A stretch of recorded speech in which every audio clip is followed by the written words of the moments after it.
Okay, so here are the contents which I will be talking about, like what is BIM, what all can be done using BIM, what are the advantages, limitations, and live demonstration on a project to make you understand things better.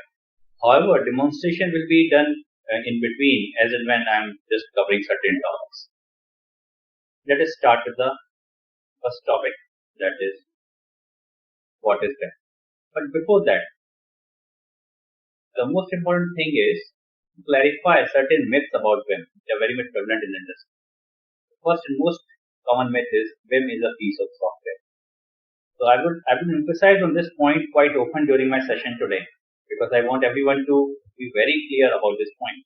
Software definitely plays a very important role in adoption of BIM and BIM implementation, but BIM is not just a piece of software. Software is a subset of BIM. CAD and BIM are same. No, it's entirely different platform. CAD is two-dimensional driven platform, just like similar to hand drafting we used to do before computers came in. Revit is BIM. All those who are aware about BIM, you must have heard about Revit quite a lot. So Revit actually is a BIM-based software application. Now please mind the words. Revit is a BIM-based software application. That means BIM is something bigger than Revit. Revit specifically is from one of the companies in the world, that is Autodesk, that too only for design authoring of BIM models of buildings only, not for infrastructure projects, not for railways, not for bridges, on all sorts of things. So that's a niche domain where Revit plays its role. Definitely, no doubt, quite a popular tool, quite a popular BIM-based software application. BIM is only for buildings. Now the problem is, within this word building information modeling, the term building comes in. So that creates a natural impression in the mind of the people who are new to this that BIM is only for buildings. No, it's not. BIM is only useful in design phase. Those who are little aware about BIM, they have heard about class detection, quantities, and model authoring. So it primarily appears that BIM is primarily used in design phase and it's only useful or applicable for architects. So these are some of the myths about BIM. So with this context, I'm moving forward. So what is BIM? Let us have a look. Let us have a look at this word, building information modeling. So at times it may appear that this is something related to buildings, some modeling exercise of buildings. So what it appears is building seems here to be as a noun and modeling seems here to be as a verb. But the actual meaning is like this. What does BIM mean? Let me explain. BIM stands for building, developing, or creating information models of any facility under the built environment. When I say any facility under the built environment, I don't limit myself to buildings. Any facility means buildings, dams, bridges, railways, infrastructure projects, ports, anything under the built environment. So the most important thing is creating information model. So the information is a keyword here. So let us have a look. What is this information all about? So in the next couple of slides, I would like to draw your attention to the information aspect. And when I say to the information aspect, please do not confine your perception to just design buildings. Just see across BIM. When we approach this topic, BIM, we must have a look at the entire life cycle of an asset. That is design, construction, handover, facility management, operations, then renovations, then demolition, then reconstruction, all those things, entire life cycle. So let us have a look about what is this information. I'm just taking an example of a building which has the several category of elements within it. Some of them are being displayed on your screen. So if you see there, architectural, structural, mechanical, electrical, plumbing, all such things. This is not the whole list. This list goes on. And not just this. When I talk about walls, there are several types of walls in a build. It can be several types of walls in a build form, in a build asset. There can be several types of door windows, different combination, different flows. But for each of these category and each of these individual elements of each of these categories. What all information do we actually require, which actually goes in any project? Its size, length, width, height, its dimensions, its material, its location, where it is actually going to be located within that built space. Structural properties related to structural elements, thermal properties related to enclosures and respective elements, time of construction, here the construction schedule comes in, start time, when the activity starts, when the activity finishes, or the material procurement time, all those things. Installation date specifically for construction equipments, so not construction equipment, services, mechanical, electrical, plumbing, firefighting equipment. And quantity for each and every component, every material, cost for each and every component, material, cost of each and every activity. This is the whole information which goes into a project. So I want you guys to actually visualize on a large scale project what's the quantum of information which is actually delivered by the entire construction ecosystem. Architects, engineers, vendors, fabricators, contractors, and all the entire construction ecosystem. So let us see. Let us compile all these information I just talked about into certain systems. These are the more prominent systems which you would find in any build form. A combination of these, not all in every project. So just to give you an idea at what extent we are talking about this information. But the beauty is that this information was just related to design and construction. What about information post-construction? So many times, being architects and civil engineers, at times we fail to realize, or our attention does not go beyond the construction phase of a project life cycle. But I would like to highlight a few points here regarding post-construction phase of a life cycle. When the construction is over, we need this many information: maintenance, warranties, spare replacement parts, operations, asset information, for all the systems we just talked about, primarily for the services systems. But I would just like to highlight that research has been done.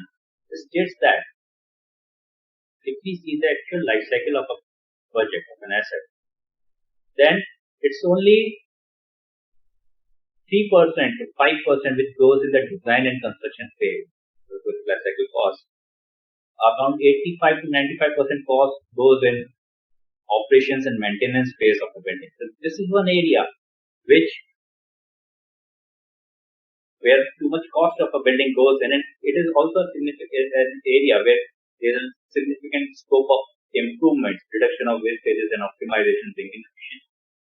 Just to draw your attention to this aspect. But let us have a look now. We talked about several phases: design, construction, testing, management. So how is information communicated in all these phases? Okay. So let us have a look. So in design phase, we have drawings, we have plan, elevation sections, good for construction drawings, spreadsheets, BOQs, costing sheets, specifications.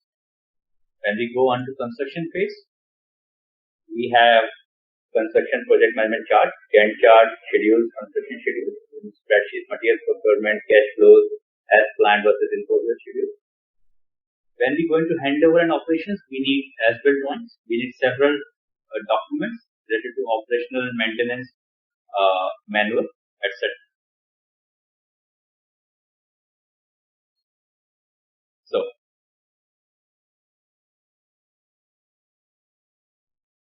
So moving further,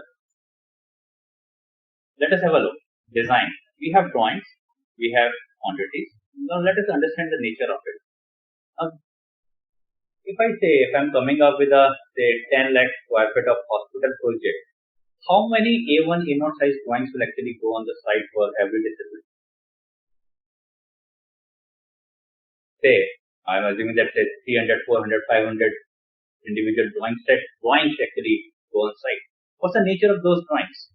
Each drawing, each 500 piece of sheet is independent of other sheets. It's not connected. So it is the responsibility of the professional designers to ensure that whatever information they are communicating, it is consistent across all these 500 different sheets. They have to manually ensure that. At the same time, there is a quantity, there is a cost consultant, there is a quantity has been extracted, but that is also not related to the design. These are all independent pieces of information. They are not connected. That's the nature of it. So we have been doing this for several decades. I mean, we have been doing it centuries. There's a way of construction. For the first time, actually, in real sense, technology is starting to creep into the construction industry. Not before. So I would say AutoCAD or computers are, I would not term as real technology. That can be termed as real technology, but as compared to virtual design and construction, BIM and digital technologies which we are having now, these cannot be termed as technologies. In legal sense, technologies are coming in now. Because when we use AutoCAD, when we use computers, the way we were designing and building was same that we were doing before the advent of computers. But in this kind of technology, things have changed. I mean, it's a different way of working. We will have a look. When we come to construction phase, I have a construction schedule. Of seeing that, I don't know at what place a certain activity is being performed. What are the risks? What are the logistical constraints? What is the future scenario of a delay today? After 3 weeks or 3 months, what's going to be the impact of the delay I have incurred today, or a certain tweak in a certain activity duration which is happening today? And what are the monthly material flows and all the things? Handover and operations. This is how I get my as-built drawings. Suppose I want that on the 5th floor of my hospital project, there are n number of washrooms. I want the above fall ceiling layout, services layout of washroom number 3. Now please look at search that drawing and give it to me. Even if you are able to search and give it to me, I am not sure how accurate it is. Unless a very stringent mechanism has been adopted on site on the regular reviewing of as-built drawings. Then operation manuals. I have an AHU on 3rd floor, a ceiling suspended AHU in a certain room. Give me the operations maintenance manual of that. Just bring it in. So I'm just trying to get in that this is the quantum of information we are dealing with. So, to summarize, what's the nature of all this information we just talked about? It's disconnected. It's not connected to anything. Each piece of information, whether it's in computer, it's in a soft copy, it is in paper, in drawings, which goes on site, is all disconnected. It's two-dimensional. We do make 3D views, but that's not, again, not connected. Maybe one or twice we make 3D views. That's a two-dimensional nature. That means there is a certain lack of visualization inherently in the current way of working. That is it. So, architects and civil engineers are trained to think in 3D. They are trained to that. But in the entire construction ecosystem, we don't have architects and civil engineers only. There are other stakeholders as well. So visualization is something if it's present in 3D, it's a significant advantage. One needs to manually update each and every piece of information. So you change a certain design change happens in one part of the building. You have to manually update anywhere in plan elevation section, wherever that is represented. You have to update in schedules, you have to update in quantities, you have to update the construction schedule, and also and this goes on, and this keeps on continuing.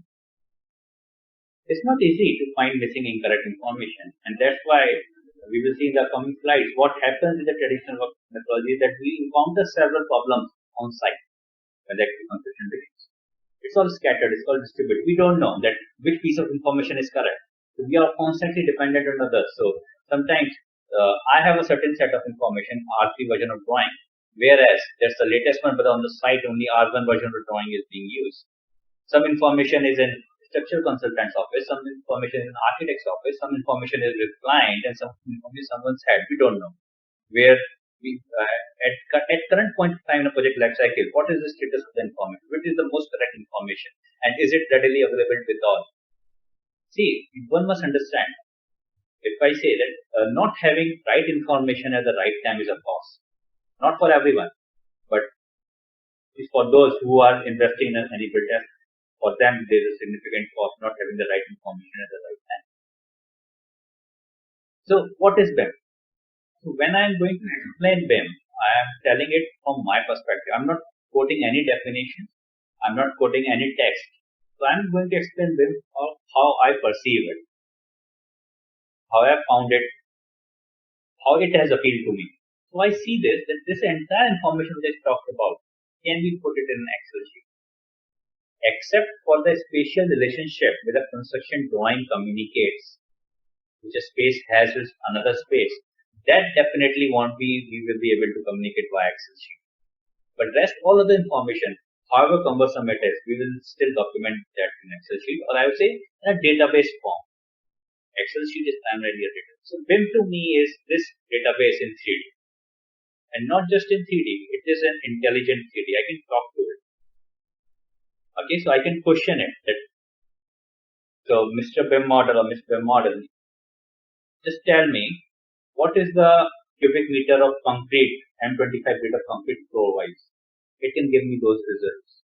Only thing is, it will not work like Google Maps today. It was taking voice commands and give me results. But this technology has a potential to do that. So let us have a look.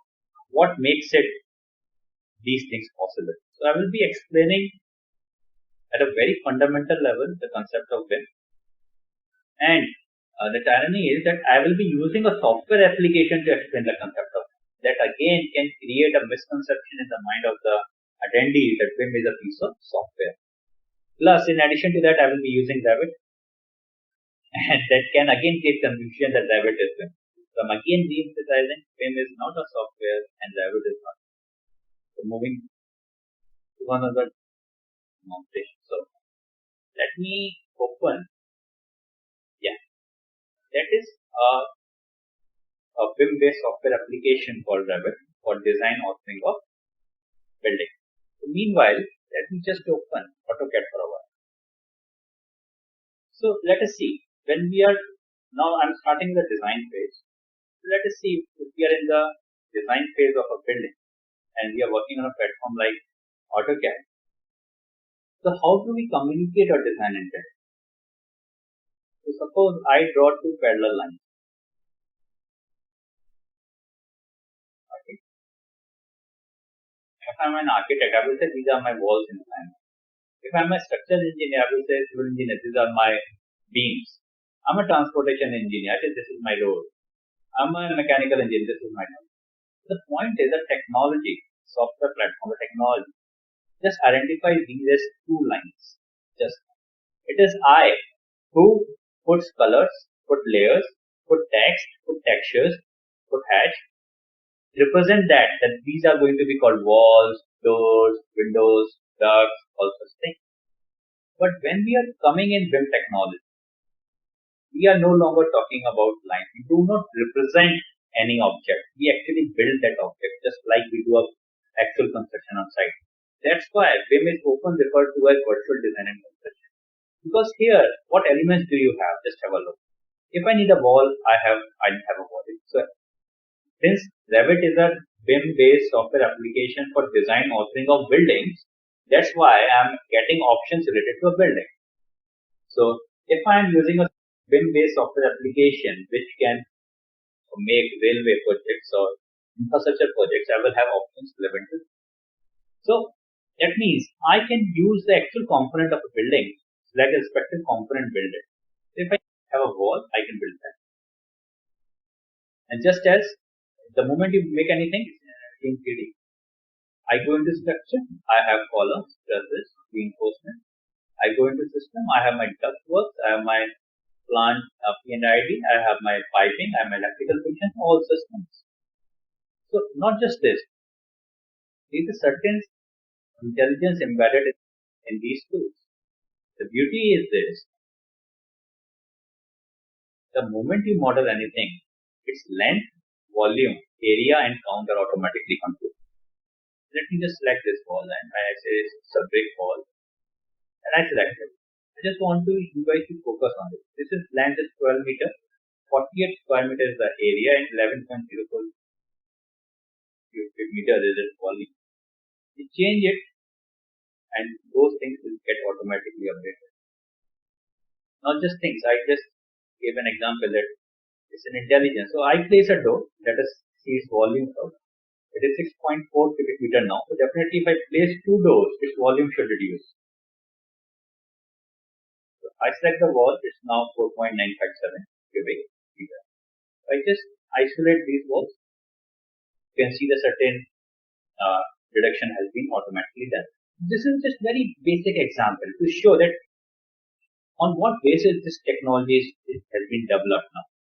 That means, see, now this technology identifies what is a wall and what is a door. That means I can talk to it. I just need a software application which can decode my voice commands into certain series of steps which the software understands. And this can be a very near possibility. So not just this. The beauty is I'm going to move on to next point. I go into a plan view. If I go into section elevation view and I tile all views in front of my screen. Very fundamental level I'm explaining. At the same time, I just calculate my door schedule as well. I see there are two number of doors here. The beauty when working on this platform is you decided that in a plan view that I don't want a door. You do that, delete it. And the moment you observe that change happens in the elevation view, which is on your other sheet, the change happens in a 3D view, which is being used for rendering. The change happens in the door schedule, which is placed on another sheet. Parallelly, the change happens in the count of door. Parallelly, the change happens in the volume of wall, in the area of plaster, and area of paint and all these things. So that is it. That means in this kind of technology, it is said a change anywhere is a change everywhere. So just imagine the kind of power it gives you now, the control over the accuracy of information it gives you. So if I have a project in which I have generated certain drawings from BIM based platform, if I'm producing a good for construction drawing set, I'm sending it on site. That means every piece of information which I represent on that particular drawing set is connected with the other drawing. If there is an error here, it will be error that will be present in any other sheet that particular piece of information is present. So this particular drawing is generated from a BIM-based software application. You will not find any difference if it is produced from CAD or this kind of platform. Just completely there is no difference, but the only thing is this is entirely produced from a BIM-based software application. So up to this level things can be produced. But the point is, if you see these couple of information, so anywhere else, if you have a door schedule, you have this particular door information. So that will be present in any other place wherever this piece of information is present. Okay, and so coming back to the presentation. So till now, if you have any questions, you can just drop your messages. Before moving on to the next part of this presentation, I can just take a few questions. Okay, so I have a question that from one of the participants that I am an Autodesk certified professional AutoCAD and Revit architect, BTech civil engineer graduated in 2016. How should I start my career in BIM industry? I am little aware about the jargons of BIM like LOD, COB and all those things. So pretty good. This specifically I will cover towards the end of the presentation where I will be talking about how do people, what should people ask regarding BIM? What should they get trained on? All those things. So one question, so it's good to have this question. Is BIM associated only with Revit? That's very good you put up this question. No, Revit is not BIM. Please understand. Revit is a BIM-based software application.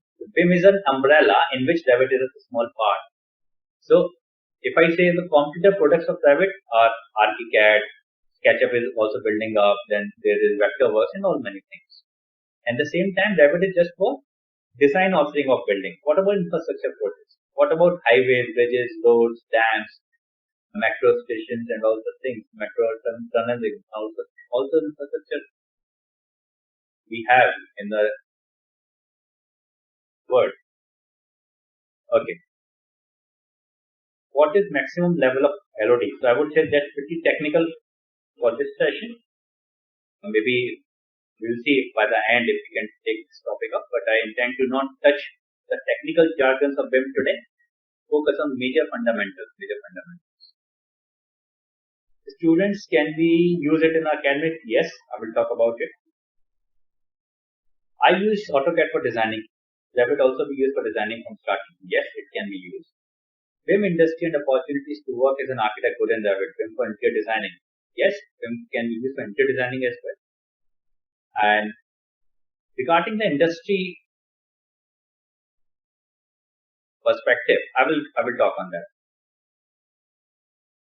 So when you say the voice command can be linked with it, is the technology available as of right now or under process? I don't know. It's just what process I have. Since I understand this technology is fundamental, I don't see this a very difficult thing to happen. It can happen anytime in near future. It just needs someone to codify that. Just like how does Google Maps work? We have a certain voice command. It just follows a series of steps and gives you result. Same thing can happen with BIM model. It is possible. So you need good processing power because the file sizes, the information content is significantly high, and you need someone to do that. Okay.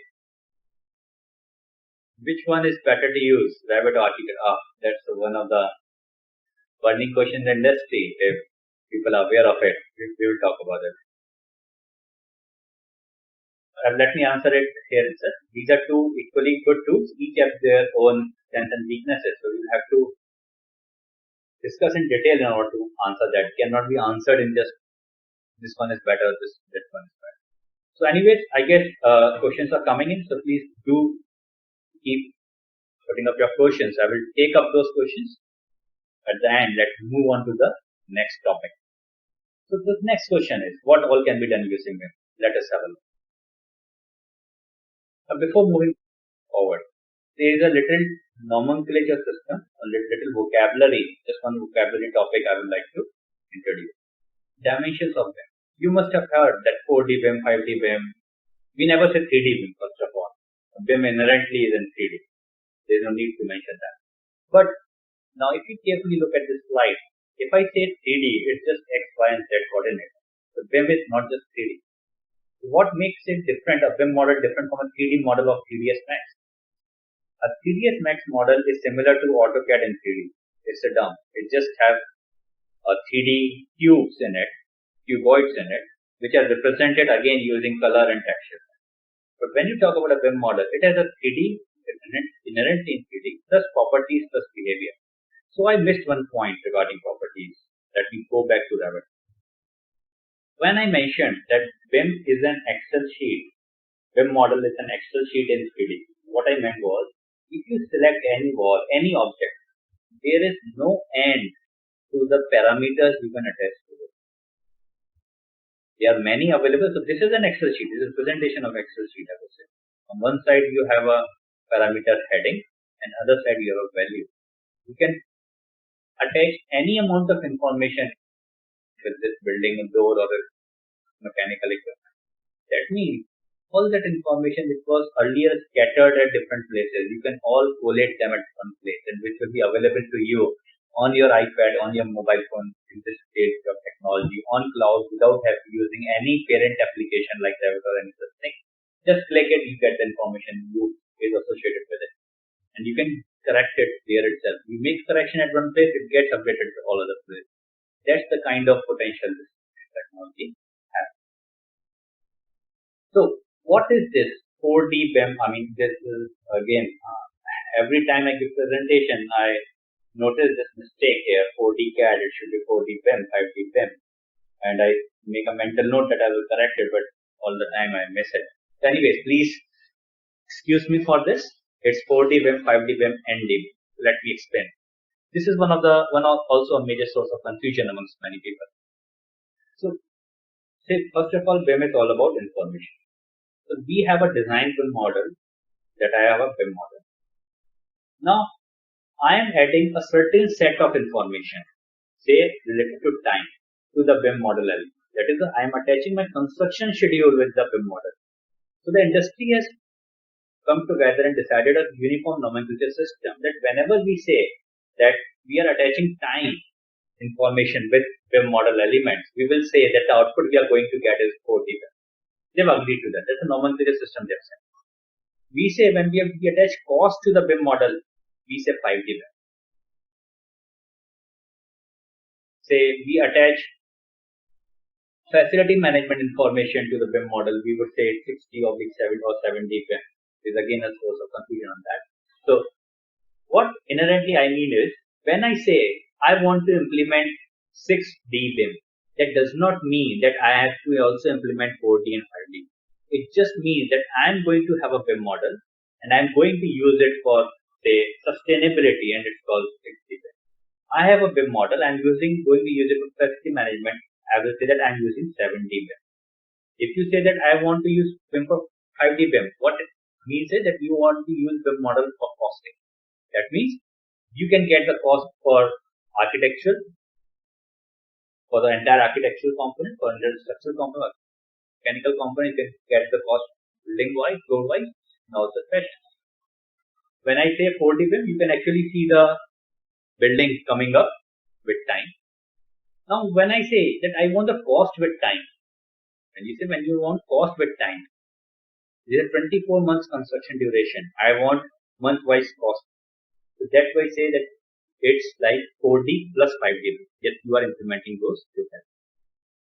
The major point of this is, by we can go ahead to add any more dimensions. So when I say I am implementing 10D BIM, it does not mean I am implementing 4D, 5D, 6D, 7D, 8D, 9D. It just means the BIM model plus 10th dimension of BIM, which is a certain set of information. That is it. So coming on to BIM uses, then say in design phase, so there are many uses. We go in on net, or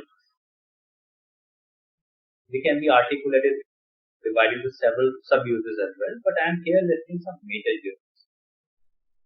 Identification of issues, inconsistency in drawings, then missing information, clashes, clearance violation, quantity takeoff, cost estimation, that BIM for structural design analysis, energy analysis.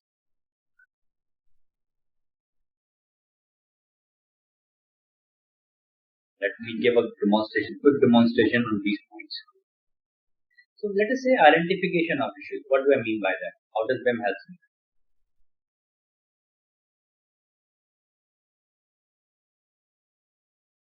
The moment you are working in 3D, the mistakes which are happening are very much visible.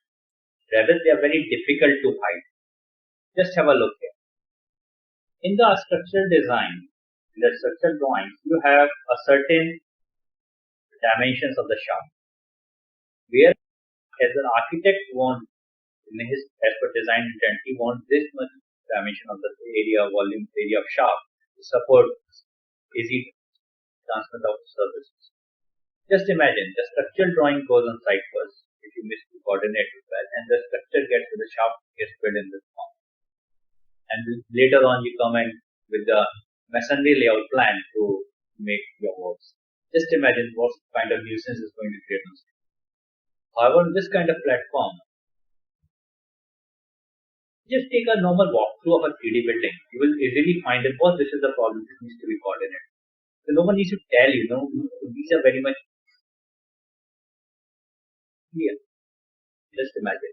If I say I'm working on a 300 crore project, excluding the cost of land, how much do you think will be the total cost of an owner, of the family owner, that will go in construction of the building, and how much cost will go into all the design phase to all the design consultants in my project?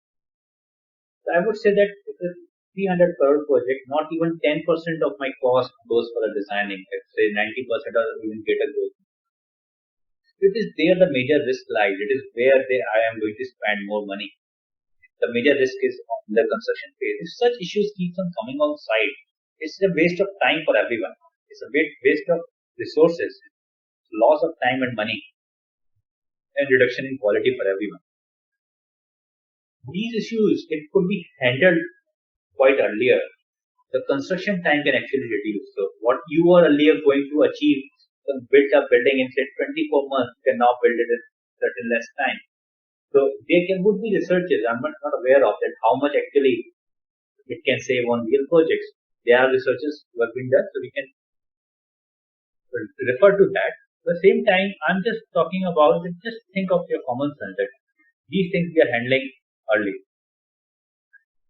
So this is one example in which I just asked the technology, please tell me, is there any place in the building where my door or window lintel is physically intersecting or overlapping with any structural element? Yes, it just gives me these results instantly because it understands these structural elements, it understands windows. Or just let me give you an example. Just imagine this situation. I'm just talking about the nature of the current way of working and what the technology, potential technology offers. Suppose you encounter this problem on site. So why is it that this problem actually comes up on site? The problem is floor to floor height comes from a section drawing. The masonry layout comes from another piece of drawing from the architect. The beam size comes from another piece of drawing from the structural engineer. Fall ceiling height comes from another piece of drawing from the architect. And the space between the fall ceiling and the bottom of the slab, that has to be coordinated with drawings of mechanical engineer, electrical engineer, plumbing engineer, firefighting engineer. The height, sill and lintel of the window comes from another piece of drawing. So in order to find this problem, I have to collate information from all these drawings at one place, then I will be able to find this kind of problem if present in a project. So that's the nature of it. I can't help it. It is very time consuming to find out issues. But in case of a BIM model, you will just have an entire BIM model in 3D available in front of you. You can just choose to say that I do not want to see I've just isolated the hide architect. You can see the entire services in it. Each piece of information available. Let me just pick in a better fashion. I just say that let me scope of architecture. Structure, and I have entire services. You decide to walk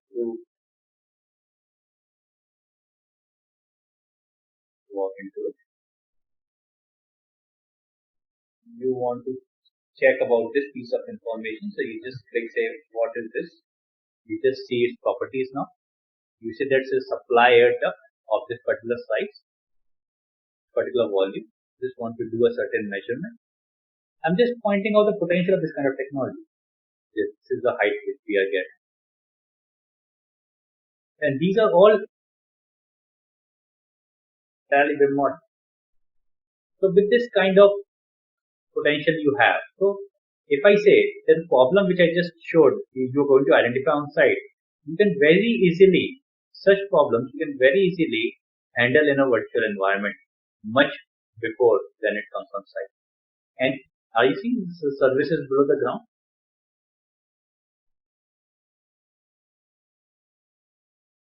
Now you can just go to any part of the building. Say I just want to have a look at certain junctions here.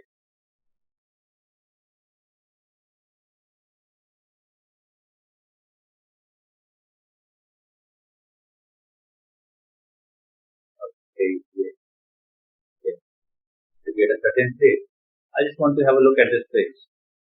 Just below the beam. Okay, let me do some rendering if it's display now.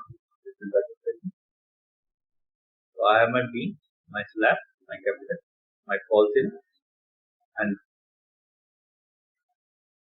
that's a lower just attached below the beam. So you can at any place of the time, you can go into any part of the model, have a look, go into the basement, check the pipes, are they placed correctly or not. You can just create a virtual replica of the actual physical construction going to happen and ensure that there are no problems within your project. So actually, in short, you can ensure that there are no surprises when the construction begins.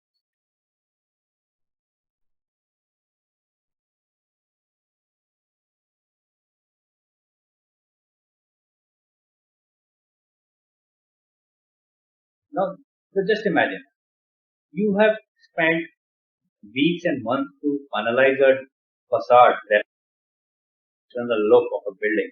And when you go on construction, you realize that there are several places. The staircase landing, the window is flush with the landing. Now your facade is doing. Just imagine how much time it needs to repeat that cycle to again redesign the facade, or you end up accepting a lower quality of product, a lower quality of design, or lower quality of pleasantness, because you either save time, or you again repeat that cycle of coordinating the facade and outer. Just have a look at the complexity of junctions. Just see, from one of our projects, one of the most complex junctions I have encountered. So what all services we have in just this piece of information? In this piece of information, we just at one particular place of a building, in the basement, this particular corner. Just have a look. I have 3 fire pipes. I have chilled water supply, return pipes. I have soil pipe, waste pipe, rainwater pipe, effluent pipe. I have 2 types of ducts. I have cable tray. I have RO water, domestic water, and all such pipes. And I have to coordinate all of them. Now just imagine actual construction. I talked about HVAC contract. I have a fire contractor. I have a electrical contractor. I have plumbing contractor, and they keep on fighting. Now my wind will come here, mine will come here, and whoever comes first installs it irrespective of what the other person will do. So that's the kind of things, challenges people face on site. And with this kind of technology in hand, they are able to use it properly. It gives them immense power to handle things, to ensure that the problems do not come even. See, remember, precaution is better than cure. So when we face problem, we definitely, if we are good, we can definitely handle them. But is it not advisable, or is it not beneficial to rather let not the problem occur? It's a much bigger advantage. Once you're done the coordination, you can produce drawings from this platform. I'm just giving you an idea. You can produce n number of sections. You can introduce 3D views to explain things. You can produce drawings where you can list down the level, installation level of top of duct, bottom of duct, each and every element. And the point is, this is not a manual description which the designer would have written. The element is already in 3D. It just has its elevation coordinates. You just ask them, please display the coordinates. You change a piece of duct's height, these values will automatically update. So that's the potential.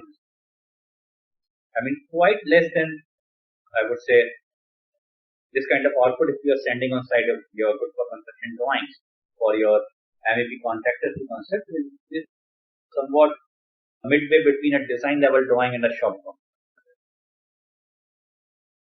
So I think we are 45-50 minutes into the session, and I have a lot more things to cover, so I think I need to rush so that I can take questions sensibly.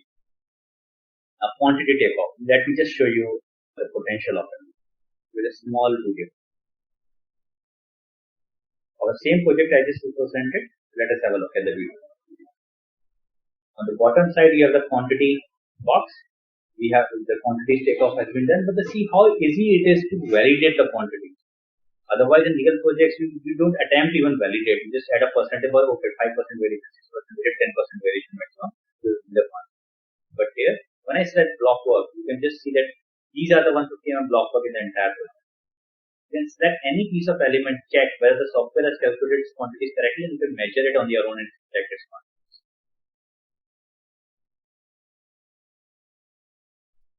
So when I say talk about validation, just give a good example of say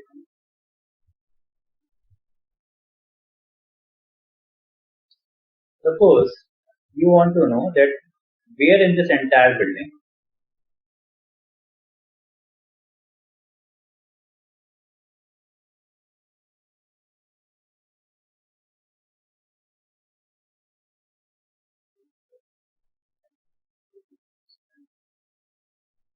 I say that tell me where is Italian marble in on my project. It just gives you a visual look because at all these floors you have Italian marble present. So say, no, Mr. Architect or Mr. Designer, that you have made a mistake, or Mr. Pratik, say you have made a mistake. We have anti-skid marble on the 6th floor as well. So please correct that. So in a meeting, in few hours of time, someone predicts quantities on the table and you can just validate those. Are those correct or not? The technology can do this. You can utilize those things in a much innovative fashion once you have command over it. I mean, I am limited myself with the ways I can think that how can be used, but it's all up to the users then. But you have to understand what the potential technology has. Quantities are the basis of any project, I would say. effective in terms of cost. How many times in a project quantities are extracted? Just imagine that each, either if we have a cost consultant, he does the quantity takeoff. You launch the project, give it for tendering to contractors. Each contractor may calculate quantities. The owners calculate quantities. Once the contract is awarded, the contractor comes on board. Their entire team calculates quantities again to material procurement.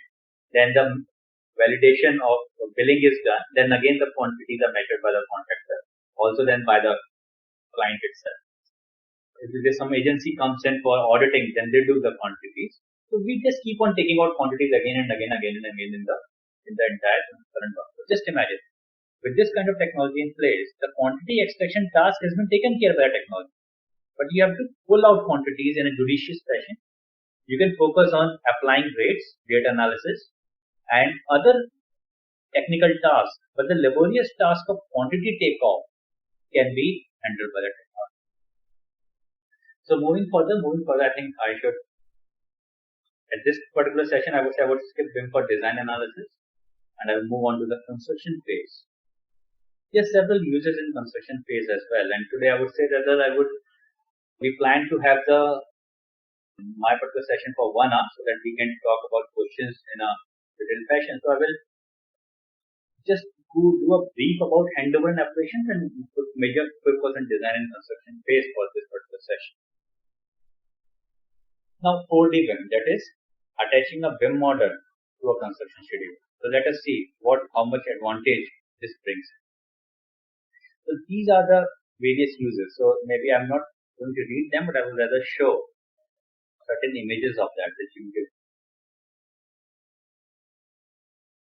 So we have BIM-based quantity takeoff, 4D BIM, 5D BIM, BIM for fabrication. In order to explain this 4D BIM, I would rather take reference of a LinkedIn post by Mr. Taimur Algohari, who did a beautiful post explaining the utility of 4D BIM and comparing it with traditional construction project management workflows. And also from one of the BIM-based software applications, there's a video. I will show that to give you better understanding. So let me play the video first, and then I will move on to this LinkedIn post from Mr. Algorithm.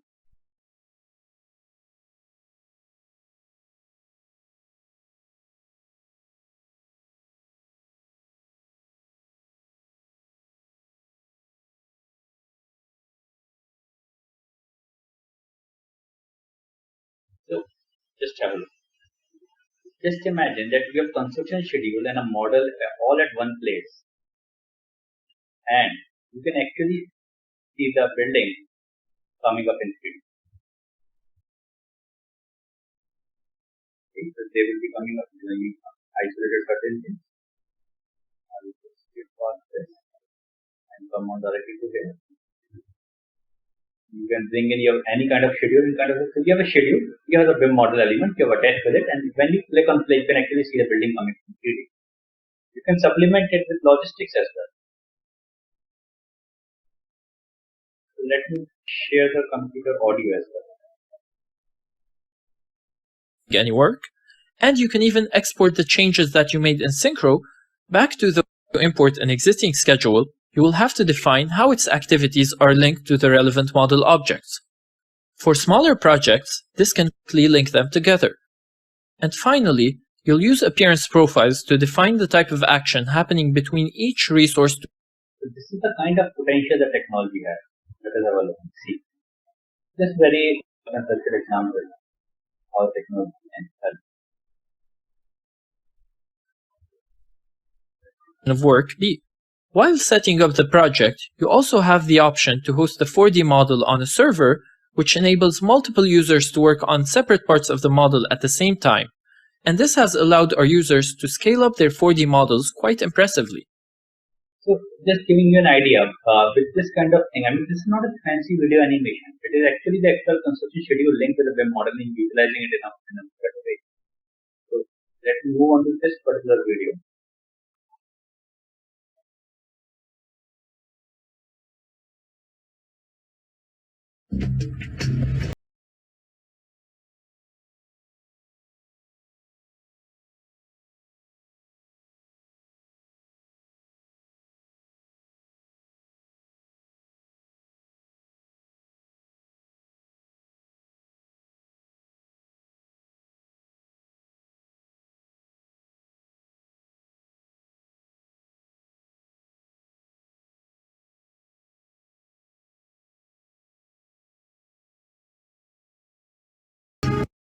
So I will just pause it. This is an output video output, but this back of it there is an entire construction schedule which is in.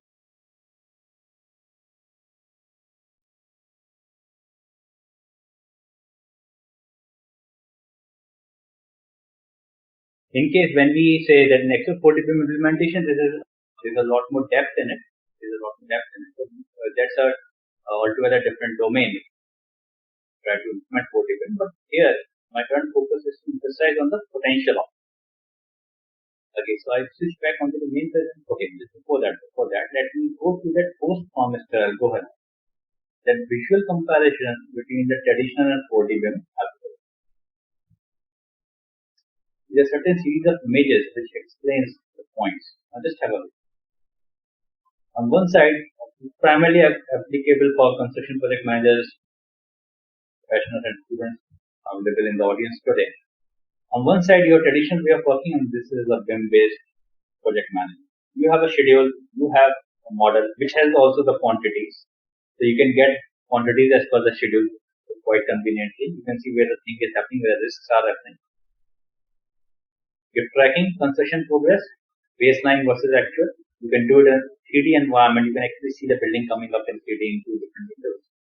And you can actually compare the quantities. You can update using mobile devices and cloud-based technologies. You can update the process. This is a look ahead traditional way. This is how the look ahead goes in the BIM-based construction project management workflow, where you can actually see the impact of changes today and the impact of changes. The impact which will have due to today's change after 3 months or 3 weeks or certain time period. Your discussion happening in the meeting room, construction progress. Now here happening, you can involve construction workers. They can see how the sequence is going to come up, what the target, and discuss on the 3D model, what are the issues the team is facing. Accountability is very much clear in this country. The conflicts are readily reduced because the transparency is there. You know what's happening at what place. The mistake of which person has led to a certain cause, those are very much clear. Construction methodology, you can communicate instead of piece of drawings, you can communicate using a BIM model. Again, a certain challenge. Safety analysis you can perform. You can simulate construction equipment as well. Now, crane studies can be performed. Logistics planning, site planning can be done in a much visual fashion. So these are the potential which the technology has. So I will move forward. In handover and as-built drawings, I will just give a glimpse of that.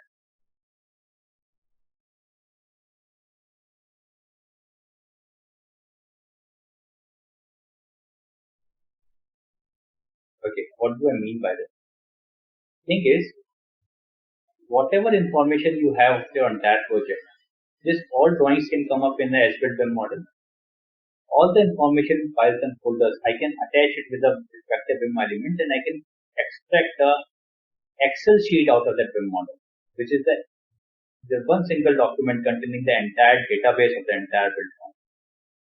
It can come out in this form. So you can filter that Excel sheet and see how many light fixtures are there on a particular floor of a building, or where, what all floors and what all places is your AHU located. Okay, not just this. You can create a BIM model as per BIM model and attach several pieces of documents, which are 10-page, 12-page manuals, which cannot be the information which cannot be put in objectively in the form of parameters. You can attach those. So that at the end, when you are handover, you have a digital replica of your built asset in one single file. You have all facility management documents attached to it, all things at one place. So you know what information is missing, and you don't need to depend on anyone to find out this is the correct piece of information. If you ever need to update it, you can update it at one place. That's the great power it gives.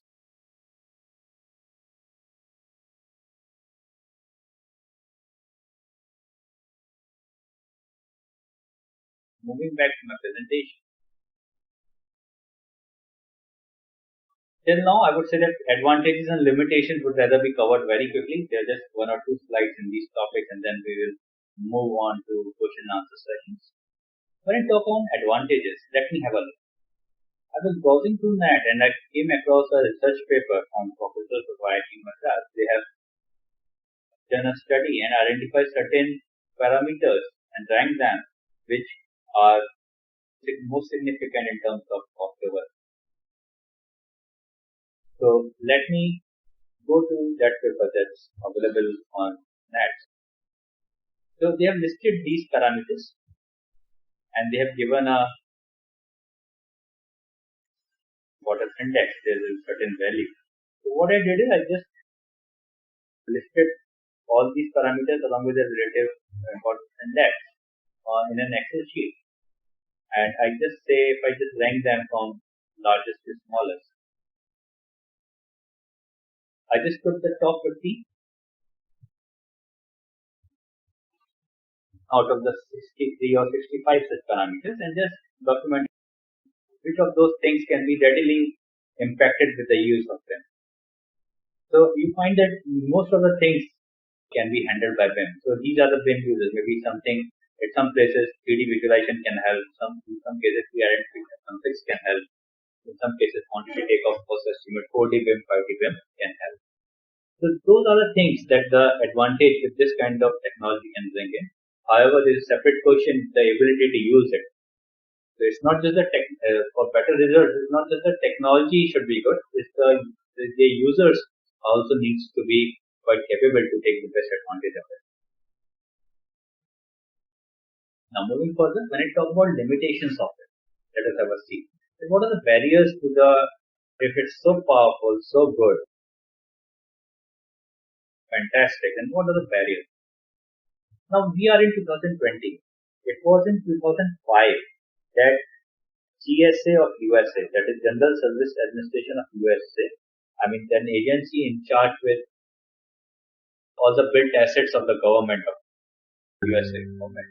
So they published the BIM guidelines for design, construction, energy analysis, fabrication, testing management in 2005. So that within their organization, people can start using them. In 2005, 15 years before today, they published. So when you publish it in 2005, that means you are doing research on it a couple of years earlier than that. In 2010 or around, Singapore mandated that no building within Singapore beyond a certain area will be allowed to build if they do not submit BIM models for approval. So this is the history of this technology. In India, it's relatively new. So in 2020, I would say there is no problem with the technology. It's fairly robust now. And there's definitely scope for improvement each time a new versions come in for software application. But people fail to still utilize it due to lack of understanding and knowledge. They are not able to understand that BIM equals to processes and tools. Their main focus remains on tools, but they fail to understand the processes. That means the impact on contracts, the impact on the actual work planning, the impact on pricing, what to do first, what to do next. Those things come under process. So, talking about process, I'm talking again and again for several things. It's a separate session, but that's the thing is, there's too much depth in this thing. Initial cost of implementation is a barrier. You need to have software tools. You need to have invest in training or hiring skilled manpower. Those again things, lack of understanding. It's primarily lack of understanding of processes aspect of it. And again, the cost of transferring or migrating to a newer platform. That is it. What are the drivers? People are realizing its benefits. In India, if I would say, these days on big projects, majorly clients are insisting on BIM. They are putting it in their contracts. So Airport Authority of India has already mandated BIM. CPWD has already mandated BIM on their own projects. Then, if I say metro projects, all metro projects are now mandating BIM, their requirement. So this is the kind of thing happening in India. Anyways, several MNCs are there who work on BIM, and they have a resource center here. So people are working there. We have good number of success stories, I would say, in India now. You can just log on to net, and you can see the kind of momentum which is happening in the industry. Government mandate is a barrier, but unfortunately, in our country there hasn't been any. There has been in Singapore, there has been in UK, and which has helped in driving this technology at a very faster pace. But in our country, it is very organic fashion. People are realizing its benefit and asking for those requirements and all such things.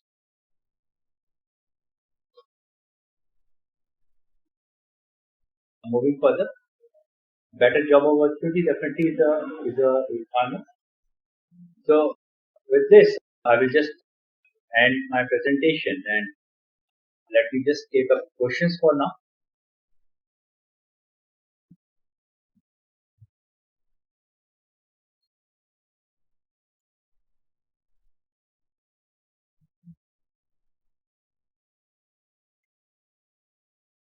So we have Shraddha as well from Greenhouse. Okay, so let me move on to the questions now from where I left. Here, I would just like to take a minute to thank you for the amazing session, and I'm sure all of us have increased our understanding of them, and all of us have something to take out from this. So we do have a lot of questions coming in, and before you start off with trying to answer all the questions, I'll just request you to answer one of the most important questions that is coming up from everybody, from students as well as the professionals in the field, that what is the scope of being, although you have already discussed it enough just now, but still everybody wants to know what is the scope of BIM once they become a professional or once they are they have a better understanding of this. What does the industry has to offer them? So the questions. Let me talk about this particular topic. Let me just talk about this particular question first, and then I can move into take up other questions. Just give me a moment.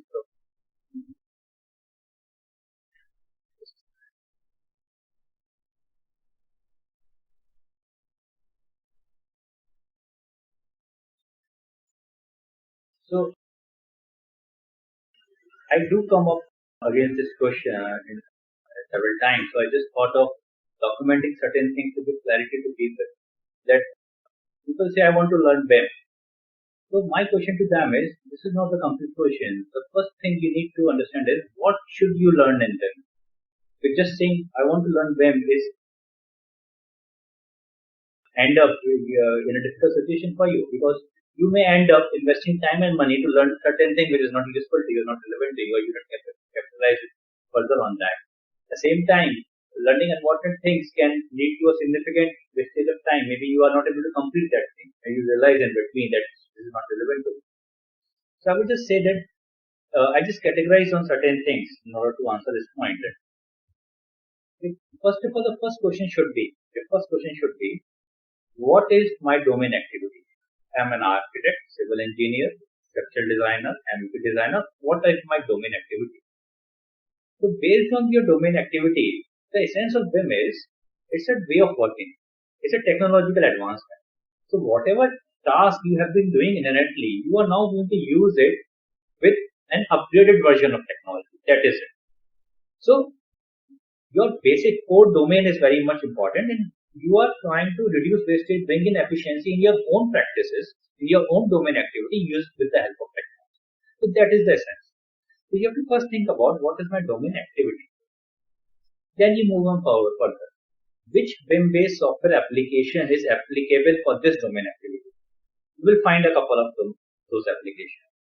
Out of those available tools, which should I learn? That question you should ask. That means, say there are many software applications. You learned one, but when you go out to the market for a job, they say, we don't want this software platform. Okay? So you cannot keep on learning multiple platforms. You cannot keep on switching to learn different platforms, because it's a very time-consuming activity. You learn it, then you work on it. When you work, then actually you learn in true sense. So that has to be figured out. Little research has to be done. Little survey needs to be done. Now, for my domain activity, what are the interdependencies on other stakeholders in the construction ecosystem? Because even though you have learned a certain tool, you may find yourself not able to use BIM to the fullest possible extent because there are interdependencies on clients, on other stakeholders. So you need to understand the BIM processes aspects of that. BIM processes, and then again, how do you frame contracts? How do you respond to contracts? The technical certain nomenclature of BIM that you should be aware of. If I say, say for example, BIM for civil engineers. Now my first question is, what task you do? Say, if you are working as a quantity surveyor, then you need a certain different type of BIM. You are working for construction project manager, you may need on any one of those things. You are working as structural designer, then you need training on certain modeling, analysis, design, production. You are working infrastructure projects where all these tasks will be done explained using infrastructure projects. You are an architect, you need training on these aspects. In all, you may start off with something one step at a time. But remember that this kind of technology to learn it, the problem with this is, see, if I just learn AutoCAD, if I learn to draw lines and circles and text, I can produce a piece of drawing. But the problem with BIM is you will have to learn it completely in order to produce a decent output. Learning it piecemeal will not help. I would advise that if you're just thinking of piecemeal approach, better do not go for any training or learning skill development. It won't give you any results. But if you want to equip yourself, then plan that, make a mental note that, okay, today I'm learning, making one step, but I have 5 more steps to go. Then only I will be able to get true advantage, or it will take true advantage of my investment in time and money, or which I have done in order to acquire a new skill. So each of these have a certain skill set which will be available in several platforms to you. So maybe I need time to develop this kind of metrics, and I guess it will get developed with time as and when I keep on interacting with people and keep on taking up those queries. So now I will take up a few more questions. I have a question. I will start my own practice of architecture post-COVID, how BIM can help. See, if you're planning to start your own practice, then definitely if you're working on a technology, a upgraded version of technology, it can help you save time. You can manage things in a much better way. That definitely any BIM-based software application has in it. Your design and your 3D view, your renderings, your coordination, your quantity takeoff all can work in a single platform. But that will require a good level of expertise for you in order to be able to do that. At the same time, if you're demanding on practice, so I feel that when there are disturbances like this, people reflect on what has been done in the past, what they are now, and radical changes happen. So adoption does happen of anything which has potential. People have time to think about it. They can. This gives much more transparency and clarity. So people will be interested in. Clients may start demanding them, so early adopters can have an edge. Next question, I personally feel that CATIA is better than the Revit. See, I'm not sure that CATIA applicable for BIM-based design of buildings? Sorry, design of buildings. If that is so, I'm personally not aware of CATIA, so I cannot comment on that. The only thing is, first of all, you have to see that are CATIA and Revit comparable or not? Is it CATIA for design of buildings or not? That has to be seen. DMRC is also using BIM software nowadays. Which software is that? See, again, let us see a fundamental mistake in the question. DMRC is also using BIM software. BIM is not a software. DMRC has decided to implement BIM. And we will have to see their contract languages when they are floating the BIM. Have they specified mandated use of any software applications or not? What actually they are doing is they are asking their design consultant and contractors to deliver their output on BIM. That is what they're demanding. And they're demanding, I guess they should not restrict themselves, any agency, certain software applications, because that's not the essence of BIM. So interoperability is one such criteria, that is, whichever software version you're using, you should be able to, okay, let me give an example. If I'm using Gmail, I'm using Yahoo Mail, I'm using Hotmail. When I send an email message to you, irrespective of the email domain you are using, platform you are using, my email exactly gets transferred without loss of information. because these guys have collaborated together to make a common language that whenever you send email to each other platforms, there will be no data loss. In a similar fashion, there is a term called IFC and building BIM industry domain. So that's a format in which you export your model, which should come without data losses.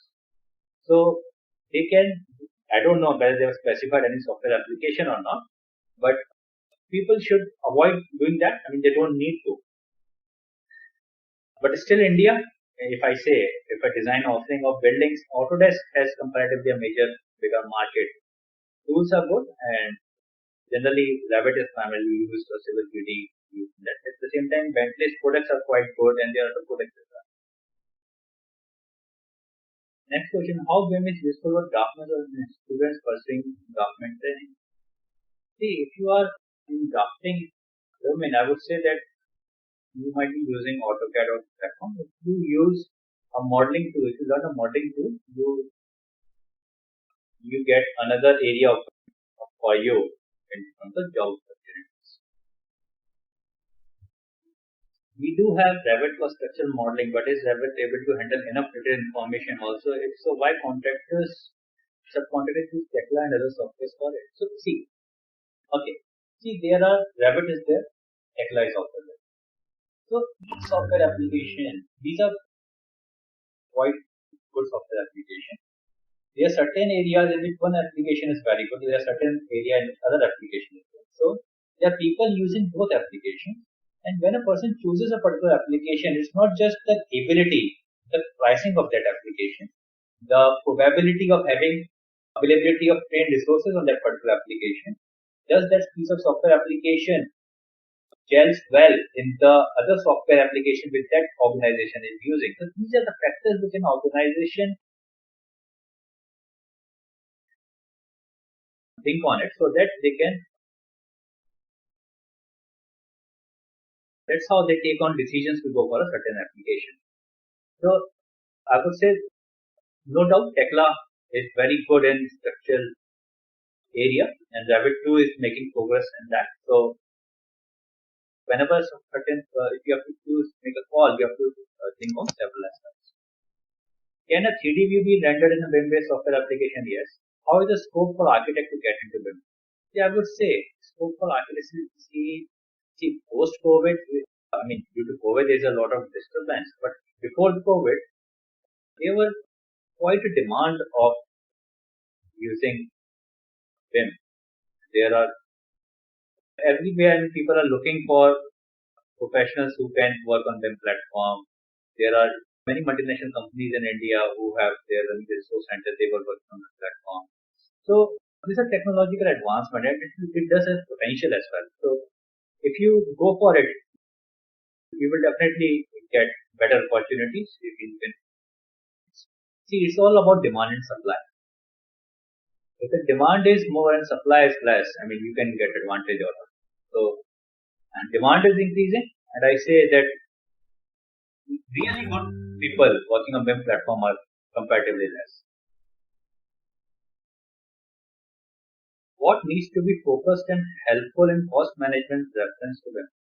See, when you talk about this particular area, cost management, in order to do it with BIM, the first of all thing is you need a BIM model. Now, if you're part of a cost management agency, your dependencies of someone outside the BIM model is very high. So that entire process has to be handled in a very good fashion. Someone has to take lead in ensuring that the quality of model which a cost management agency gets is of the desired quality. And are they being given editing rights over that? Okay, so there are a lot of challenges and there are some contractual challenges as well in order to handle that. But that has to be, but it's not impossible. You have to plan it from the starting. You cannot get this thing done in midway of a project. So that I would say. So what is the role of BIM in Indian construction? It is highly adaptable. I mean, the demand is increasing, and I would say that in India, if I say that there is not a single thing about India. Each state has a different nature. I would say that state-wise things are happening. So I would say in Gujarat side, in Mumbai side, Bangalore side, comparatively, they are much keen on using BIM, and they're using it well. So this is a technological advancement. Sooner or later, this will creep in. So can't help it. This has potential. The problem is this is somewhat difficult to learn, time consuming to learn. But just as it starts keeps in, goes into the student domain, there's a decent number of professionals in the industry. People are using it, they learn it and they use it for a couple of years, so they can also then drive it further into the industry. So this will happen. In some countries, they're very much into it, and India is increasing.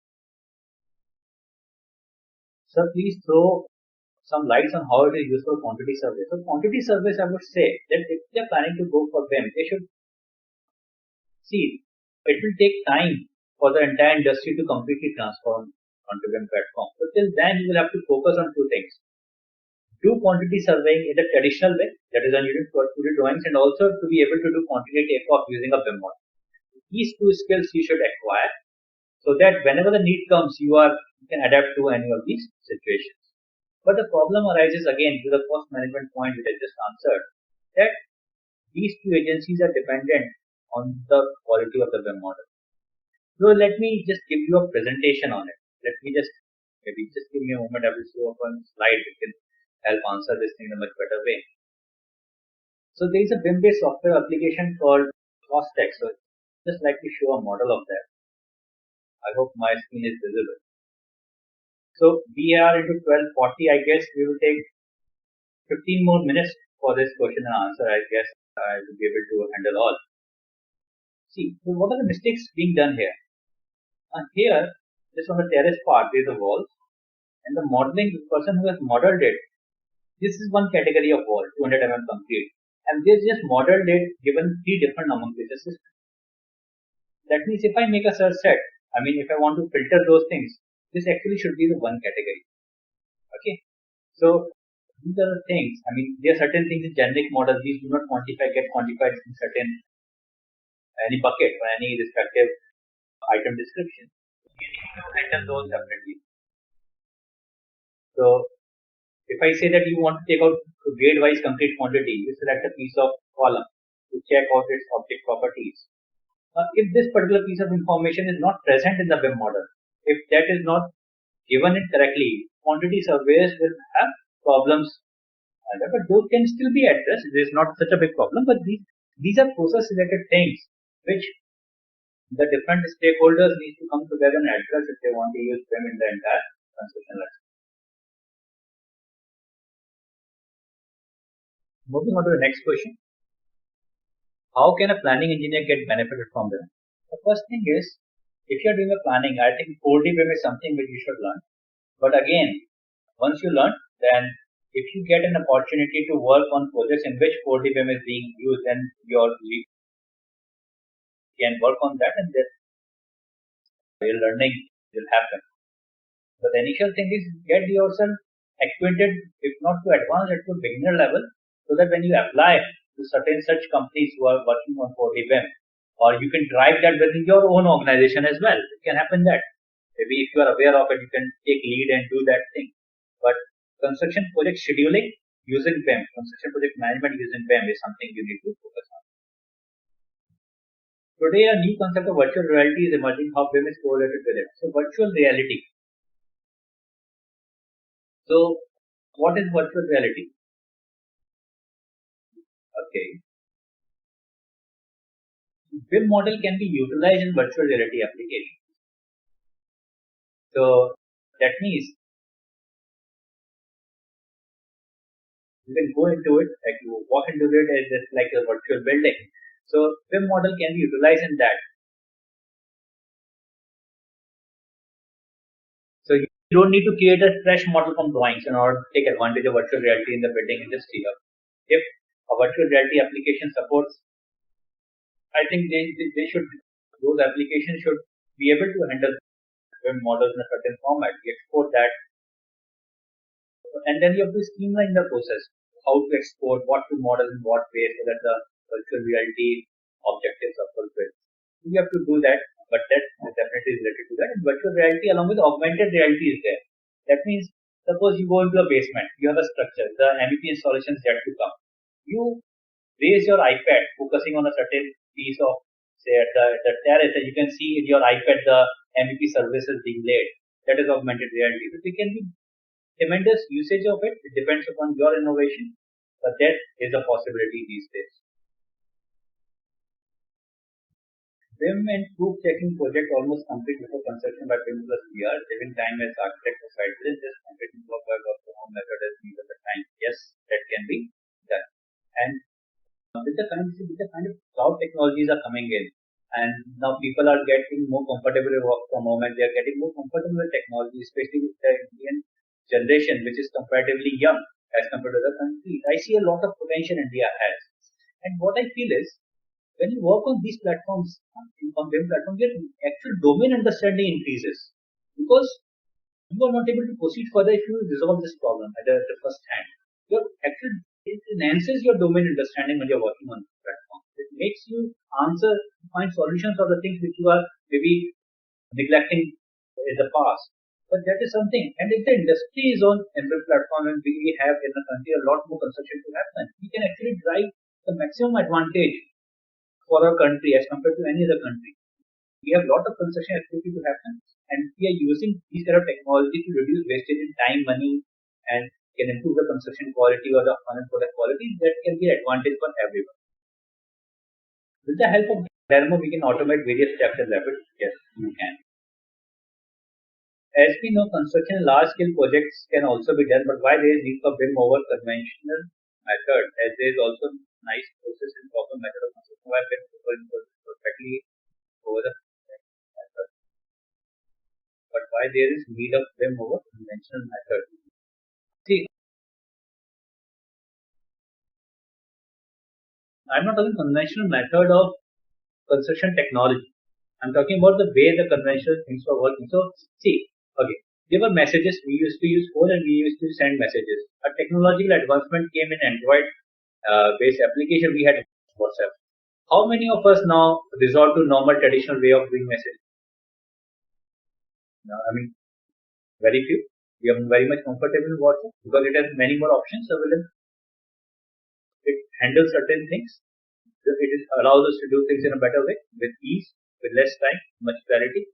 That's the thing is, with BIM is a technological advancement. You will continue working the way you have been working. There are people who are working fantastically in the traditional way. There is no doubt of that. The only thing is, you have to evaluate: is the technology in place? Is it going to help me? If yes, then should I go about it? And that's the question you should ask. See, there are people in your contacts, they may not be even using AutoCAD or computers. They can do fantastic things in traditional ways just by site supervising, hand-based drawings and all that. So it's up to your personal choice. So don't see with any preconceived notions about technology. See it in a very neutral frame of mind. Does it have the potential? Will it be able to solve my problem? Will it be able to benefit me? If I invest certain time and money, I'll be able to get return out of it. Should I do it now? Should I do it later? Should I never do it? These are the questions you should ask of you, and these questions will have different answers for everyone. But the technology, no doubt, has great power, and neutral way you should evaluate it.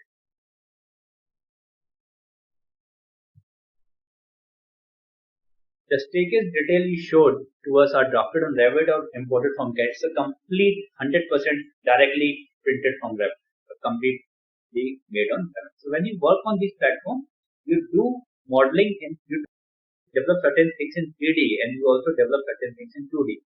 That's the kind of understanding you need to develop in the usage of such technology, such platforms.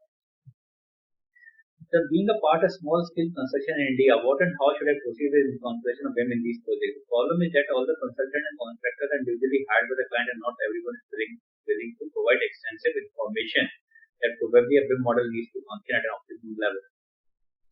See, if you are in a small scale construction, so if you are dependent on someone other to give you a BIM model, then definitely your chances of using BIM will be very limited.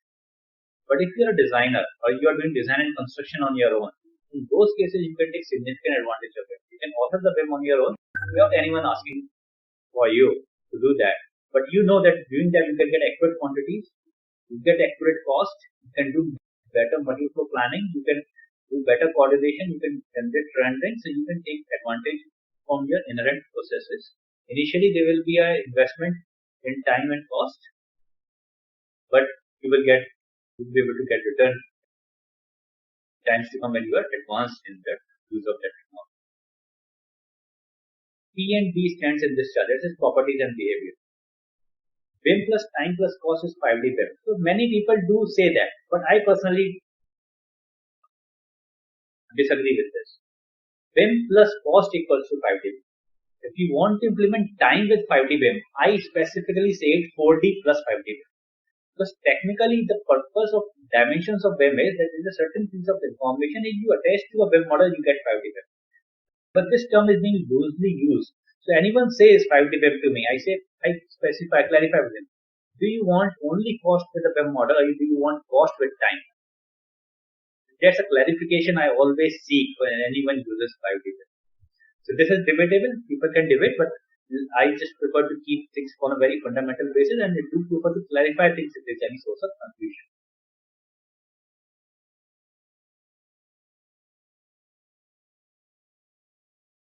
Okay, how can we get BIM-based student version? I would say that Autodesk has allowed, if you are a student, if you have an educational email ID, you can get educational licenses from Autodesk. They have been allowed it for a very long time. I'm not aware of Tekla or ArchiCAD. I'm not aware of that. But I think people should give education licenses so there can be adoption in this. Revit workflow for architects. Why use Navisworks? Okay. Are you responsible as an architect for design coordination, for services, ensuring that everything falls in place, nothing clashes with the fall ceiling, there is optimum space between the fall ceiling and the below of the bottom of the slab if all services fits in. You can do that in Revit itself, but in Navisworks, it's a specific application for these tasks, so it's much easier to do that. And from pricing perspective, I would say when you purchase software licenses, the Autodesk has done packaging in such a way that they give in a bundle, Revit, Navisworks, AutoCAD, all those things. So anyways, you will be getting it if you purchase it, so there's no harm in using it. But if you use it for the task of class reduction and quantification, those can also be done in Revit, but it's far more easier and convenient to do it in Navisworks.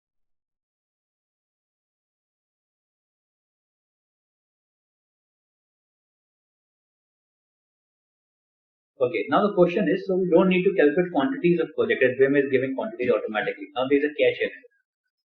When you prepare a BOQ, there is a certain item description, there is a certain specification. Based on your that specification, the quantities has to be collected from the project and put it in that bucket, that container. So what BIM gives you, it just calculates quantities of every element you model. But in the actual project, you will not model everything in 3D. You will model certain thing in 3D and certain thing in 2D. And that's the understanding of the quantity surveyor is required to filter certain components and put it in the right bucket in the BOQ spreadsheet. So that knowledge will still be required for quantity surveyors in order to perform this task. And then cost estimation, rate analysis is definitely their domain. If you're using it in a BIM-based software application and the revised models are coming in, the changes happening in design, the impact on quantities can be done very quickly. Okay, design and analysis phase. I'm more than into design analysis and structural analysis and energy analysis. It can happen. So I would say that maybe we can keep separate sessions for that. And it's a very lengthy topic, but I have a lot more questions to cover up. I will just browse through the questions. What Revit workflow different scales of architectural firms need? Small residential, large scale commercial, large project like stadiums. See, if you are using any Revit or any BIM-based software application or design or modeling, you can implement it on any project. You can even do it when your consultants are not on them. It can happen that your structural entity consultants are not on them. Still, you can, as an architect, you can use BIM-based software applications as Revit architect and take advantage out of it. Irrespective of the project, the more complex the project, the better advantage you will get using it. Sir, it is a single software or outcome produced with a group of software. I mean, you are sometimes showing the models on net, different software. Okay. See, plethora of software applications available in the market. If you say, For 4D BIM, there is Navisworks, there is Synchro, there is STR Vision, there is Assemble Systems, there is many more software. So again, when I highlighted that which software application should you use, you should ask yourself questions that the questions like this. These 4 questions you should ask when you are talking about software application. So definitely, when we are not talking about single stakeholder, an architect may be using 1 or 2 software applications. When we are talking about software application being used in the entire construction domain, architects will be using some software application BIM-based, such as engineers will be doing some, mechanical engineers will be doing some, project managers, contractors, client side, facility managers, fabricators, they will be doing some other applications. But the essence is the BIM model should be able to transfer level to all these pieces of software applications so that it can give in good results.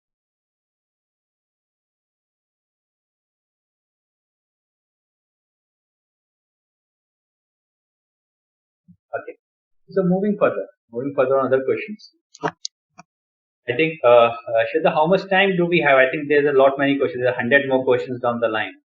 I doubt if we're able to take up all. Okay, fine. So I guess let me take a few more questions. So there's a question that BIM is an explicit Excel sheet. So does this is similar in case of SketchUp and other BIM process software? That's the nature of it. It's a database which is also displaying in 3D. SketchUp earlier was not a BIM-based software application, but the moment it went from Google to Trimble, they are starting to develop it in a fashion. So that has to be seen and evaluated how successful has SketchUp been in that scenario, that it can coordinate with services and quantities and all those things. But that has to be seen. I'm not much aware of SketchUp in the way that how much it has advanced in the terms of being BIM ready now. That has to be evaluated. But SketchUp is a very prominent software in the architecture fraternity as well. So please see if reach up to that level that we can continue working on SketchUp with the way of projects.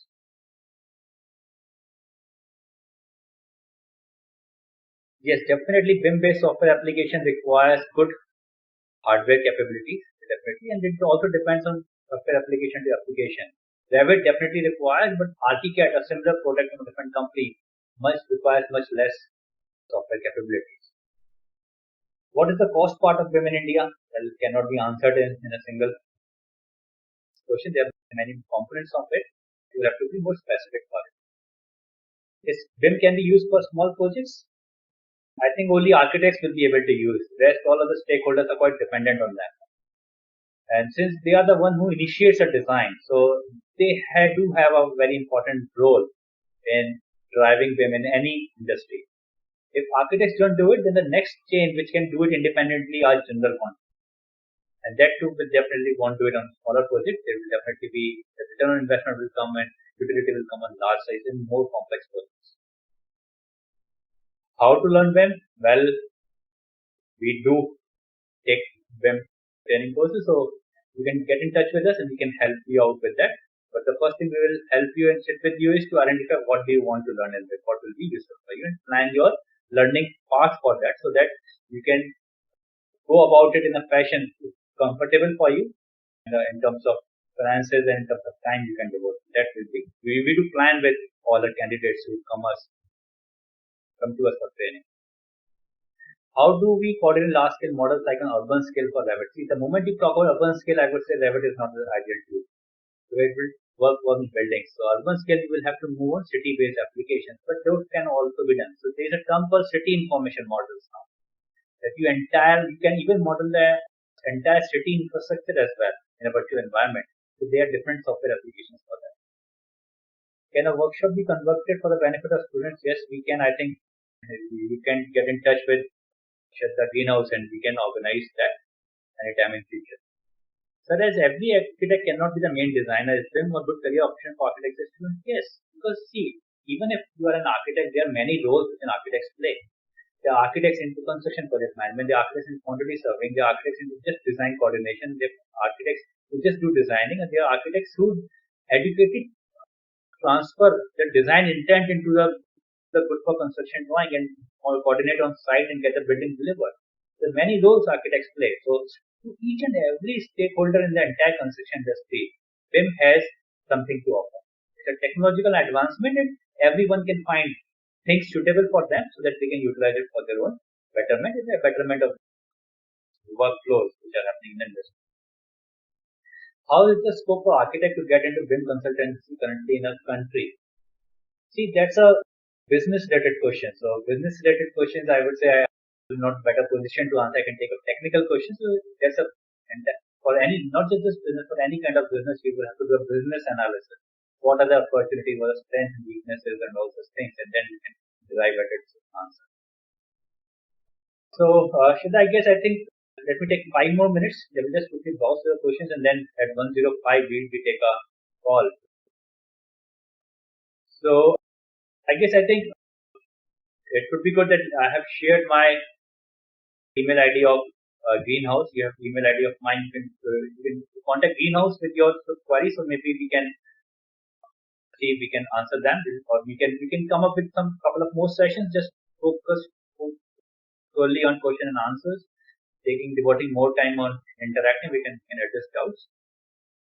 As an architect migrating to BIM, do I also have your knowledge of the cost and time factor that we need to put in the project for it to be an effective model? No, you don't need. You can just focus on your core architecture domain. However, if you want to go into other domains as well, you can add to your knowledge and profile.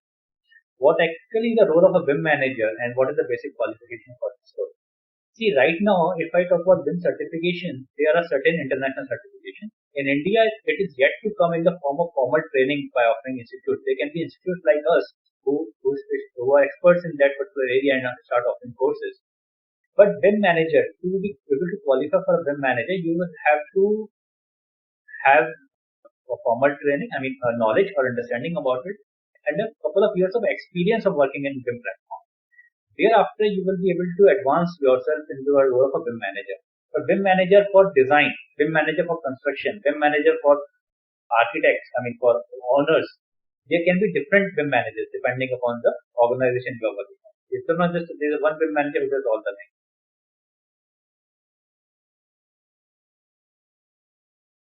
I request you to hold a webinar on BIM in construction phase of project specific to prime contractor and underground metro project. So I can post on for contractors specifically focusing on how it can be useful for them and irrespective of the project they are working on.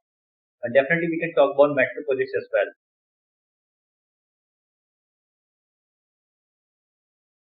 How can BIM be used in the major infrastructure projects on design and build basis and include various contractors who do the design, but design of MP service starts from construction of some of the structures? That is something you will have to do project management. You have to understand how much time a certain activity is taking if it is on BIM platform, and you dedicate adequate time for it. And definitely it will start more, it will demand more time in the starting and you will get returns in the later stage of the project. However, in your ecosystem, if your current ecosystem doesn't understand allocating certain dedicated time for certain activity related to BIM, then it is better, it's advisable to convince them. If they are not convinced, then do not attempt to implement BIM in that project. It needs support on large infrastructure projects. It needs support from several agencies to be able to take benefit out of it. More softwares on working on BIM for architects especially? No, not specifically for architects. There are several software applications for each domain. So I guess good questions are keeping on increasing. Is the best BIM-based software? There is no best BIM-based software. There are best BIM-based software specifically for your requirement. It's a very subjective term. Most universities to do master in best university. I think I'm not best person to answer, but there are foreign universities who are now offering courses, and I heard that RECS in India has started, RECS SP has started, but you need to check about it. I'm not much sure about universities providing BIM related degree courses or diploma courses. In India, I'm not sure. I doubt there can be a RECS I can think of this one. Rest others I'm not sure. But they are foreign universities, definitely they are providing courses on BIM. So I guess we will have to take a call now. We'll see that if we can respond to, we can create certain theme out of these questions and we can respond on in a way like frequently asked questions in times to come, maybe on a website, so that people can get better information. So I would request that in case I have not been able to answer your question, please do drop us in an email form your questions so that we can collate them and respond to all. We will try to see, we would like to see that what are the doubts people are having, and at times people have common doubts. So we will make a best attempt. That's an initiative to make provide clarity regarding this area of this BIM area. So thus, thank you all, and I hand over to Shraddha for the closure.